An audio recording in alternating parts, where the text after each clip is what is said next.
아멘. 잘 읽으셨습니다. 오늘 주신 말씀을 가지고 우리 6월의 세 번째 새벽, 세 번째 주일 새벽, 더 중요한 하나만이라는 제목으로 말씀을 전하도록 하겠습니다. 자, 이제 오늘로써 이제 베드로 전서 후서를 다 끝내고 우리 월요일 내일 새벽부터는 이제 오바댜 말씀을 갖고 전하다가 열왕기 하로 다시 들어가겠습니다.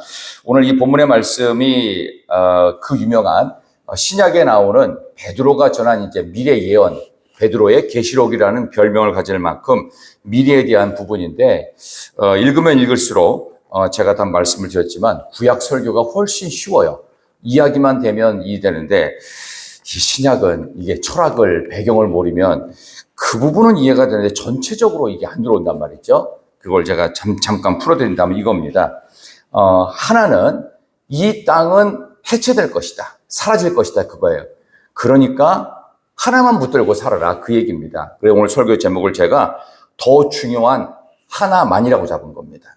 그래서 해체될 세상 가운데에서 연연하지 말고 그리고 하나만 붙들고 살라.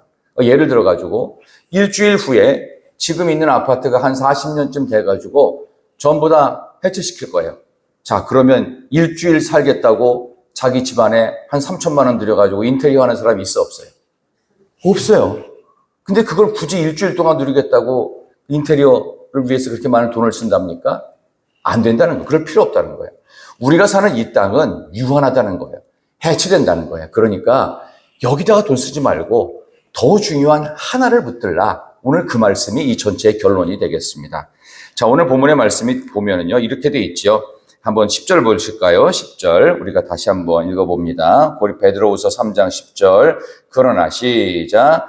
그러나 주의 날이 도둑같이 오리니 그날에는 하늘이 큰 소리로 떠나가고 물질이 뜨거운 불에 풀어지고 땅과 그중 있는 모든 것이 드러나리로다. 아멘.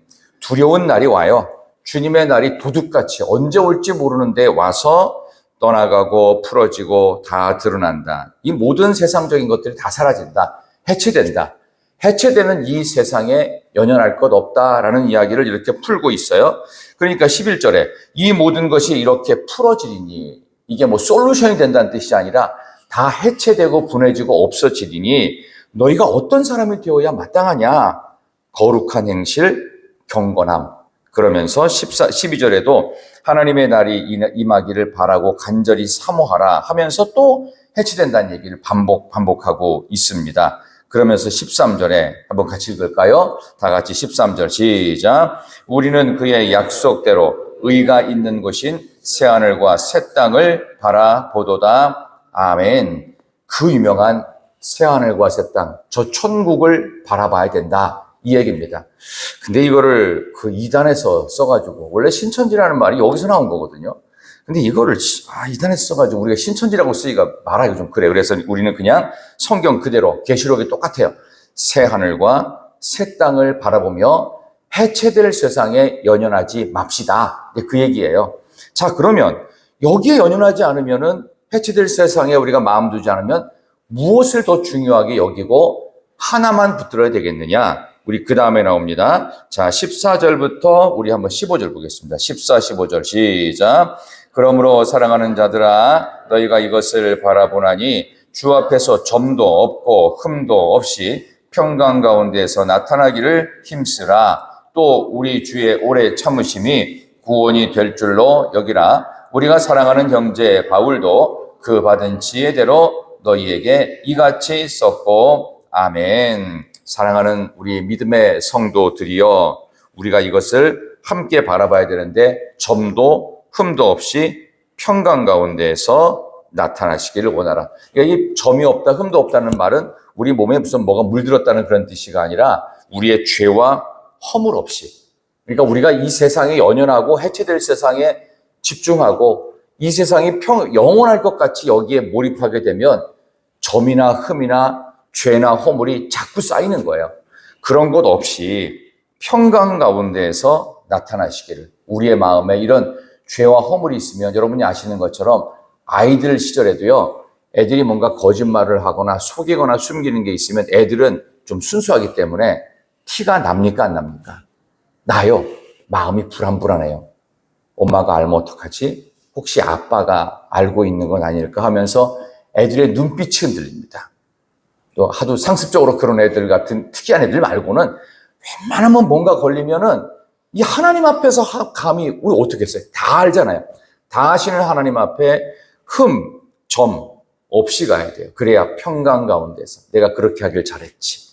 그때 내가 그거 안 하고 하나님 앞에 정직하길 잘했지. 이런 마음을 가지라는 겁니다. 그래서 15절에 주의 오래 참으심이 구원이 될 줄로 여기라. 우리가 사랑하는 형제 바울도 그 받은 지혜대로 너희에게 이같이 썼대. 여기 나오는 이 지혜는요, 하나님의 말씀을 얘기합니다. 해체될 세상에 연연하면서 점이나 흠을 갖고 평강 없이 불안해하는 인생 살지 말고, 이러다가 주님이 오시면 어떡하지? 이러다가 내가 갑자기 죽으면 어떡해? 이렇게 불안해하지 말고 어떻게 해요? 그 받은 지혜. 이 바울이 받은 지혜가 뭐냐? 하나님 말씀이에요. 받은 이 말씀의 지혜대로 너희에게 이러한 서신서를 쓴 것처럼. 자, 우리 16절 보겠습니다. 다 같이 16절 시작. 또 그 모든 편지에도 이런 일에 관하여 말하였으되 그 중에 알기 어려운 것이 더러 있으니 다른 성경과 같이 그것도 억지로 풀다가 스스로 멸망에 이르느니라. 아멘. 성경에 있는 말씀을 억지로 교묘하게 풀지 말라. 그러면서 성경은 있는 그대로 풀어야 돼요. 그래서 여기 나오는 베드로 후서는 전서하고 좀 정리를 하면, 베드로 전서는 우리의 삶 속에서 외적인 핍박, 로마의 박해를 이겨내기 위한 말씀인 베드로 전서. 베드로 후서는 내적인 분열, 이단과 거짓 사이비 선생들 때문에. 그래서 성경을 억지로 풀었던 거예요. 그러니까 성경을 억지로 풀지 말고 하나님의 계시의 말씀을 있는 그대로, 그것을 우리가 유리한 대로 풀지 말고 조금 불리해도 말씀 그대로 순종하면서 살기를 힘쓰라. 이제 그러한 이야기입니다. 이렇게 해서 설교를 하면서 조금 제가 이렇게만 말하다 보니까 좀 그 기억이 안 날 것 같아서 우리가 붙들어야 될 더 중요한 하나만, 이 성경에 대한 이야기를 위해서 폴란드 작가인 그 유리 슐레비츠가 쓴 The Treasure이라고 해서 보물이라는 책의 이야기를 오늘 말씀의 마지막으로 좀 인용을 하겠습니다. 이 소설인데요, 이 보물이라는 책이 이삭이라고 하는 주인공이 나옵니다. 근데 이삭이라는 주인공이 노동자고 굉장히 가난해요. 그래서 이 사람이 끼니를 때우기가 어려워요. 어떤 데 일거리가 좀 시원찮으면은 새끼 밥 먹는 것이 어려워서 두 끼를 먹든지 한 끼를 먹는 아주 가난한 노동자였습니다. 근데 어느 날 이삭이 너무나 힘든 생활 속에서 잠이 듭니다. 근데 갑자기 하늘에서 소리가 들려요. 이삭아, 너 왕궁 앞에 있는 다리 밑에 가서 보물을 찾아라. 첫날은 이게 그냥 가짜 꿈인 줄 알았어요. 둘째 날도 똑같아요. 너 수도에 있는 왕궁 밑에 다리가 있잖니. 그 다리 밑에 가서 보물을 찾아라. 이 꿈을 3일 동안 연속으로 똑같이 꾸었습니다. 이게 뭐 소설이니까 이해하고 들으세요. 여러분도 똑같은 이야기로 어디 가서 밑에 파보면 보물이 있을 것이다. 그거를 3일 내내 꾸면 여러분의 마음속에 어떤 생각이 들겠어요? 가볼까? 파볼까? 그런 생각 안 들겠어요? 이삭도 이제 그냥 순수한 마음으로 갔어요. 근데 왕궁이라는 데가 뭐 함부로 접근을 못 하잖아요. 보초병들이 있고 그 간수장들이 있었습니다. 그러니까 함부로 갈 수가 없어요. 근데 그 주변에서 얼쩡얼쩡 대고 있으니까 간수장이 부른 거예요. 아주 수상한 놈이 왔다 갔다 하니까. 너 일로 와봐. 허름한 옷을 입고 있는 이 이삭이 가가지고 또 순수하게 얘기하는 거예요. 너 여기서 뭐해? 이게 왕실이라는 거 몰라? 빨리 가버려. 하니까 이 사람이 머리를 북적거리면서 저기 사실은요, 제가 며칠 전에 꿈을 꿨는데요 해서 자기 꿈 얘기를 하는 거예요. 그 밑에 가서 다리 밑에 보물 찾으라고 그랬다고. 그러니까 이 간수장이 뭐라고? 하면서 비웃는 말로 한마디 툭 던졌어요. 야, 보물은 이 다리 밑에 있는 게 아니라 너네 집 아궁이 밑에 있어. 빨리 가! 그래서 쫓아 보냈어요. 그랬더니 이삭이 하도 또 순수해가지고, 우리 집 아궁이 밑에 가면 보물이 있겠구나. 그 말을 그냥 고지고대로 듣고 갑니다. 그래서 아궁이 밑에 가서 막 파봤어요. 보물이 있었을까 없었을까요? 아무리 소설이라도 왜 보물이 어디 있었겠어요? 라고 우리는 생각하지만 소설은 참 순수하게 흘러갑니다. 이 아궁 밑에 보물이 많은 거예요. 엄청나게 보물이 많아요. 이 이삭이 너무 기쁜 나머지 이거 정말 응답인가 보다 싶어가지고 이 보물의 한 3분의 2쯤 팔아갖고 교회당을 하나 지어줬습니다. 이 소설이에요. 그리고 나서 조금 남은 보물이 있었어요. 너무 감사하게 이 보물의 위치를 알려준 그 보초병 간수한테 가서 돈을 이걸 줘버렸어요. 그리고 나서 계속 소설은 흘러갑니다. 벽에다가 글씨를 써요. 이 글씨를 여러분들이 잘 보셔야 됩니다. 때로는 가까이에 있는 것을 찾기 위해서 멀리 떠나야 할 때도 있습니다. 좀 이해가 되세요? 때로는 가까이에 있는 것, 저는 가로치고 보물을 찾기 위하여 멀리 떠나야 할 때도 있습니다. 그리고 이 책의 맨 마지막 문장이 이렇게 끝이 납니다. 우리는 죽을 때까지 그 보물을 잃지 않았습니다. 우리가 잃지 말아야 될 보물이 있다면 그것은 무엇일까요? 해체될 세상에 연연하는 것은 보물이 아닙니다. 사라지고 우리가 갖고 가지 못하는 보물이에요. 그렇다면 우리가 잃지 말아야 될 영원한 보물, 때로는 그것을 위해서 가까이 있는데도 때로는 상실했다가 먼 길을 돌아서 다시 원위치에 와서 찾아야 될 보물이 있다면 오직 한 가지, 하나님의 말씀입니다.